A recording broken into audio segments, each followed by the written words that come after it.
উলুবেড়িয়া দক্ষিণ জগদীশপুর আলুপোতার মাঠ। আলুপোতার মাঠে চলছে বাথরুম তৈরি হবার কাজ চলছে।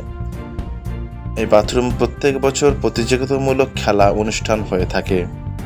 অন্যান্য স্কুলের প্রতিযোগিতামূলক খেলা অনুষ্ঠান হয়ে থাকে। এছাড়া ফুটবল খেলা, বাইরের বিভিন্ন ধরনের খেলা হয়ে থাকে। সেই জন্য বাথরুমের একান্তই প্রয়োজন।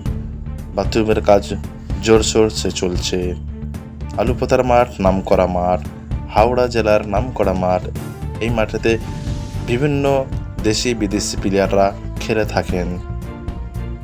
আপনারা দেখছেন জিপি নিউজ বাংলায়।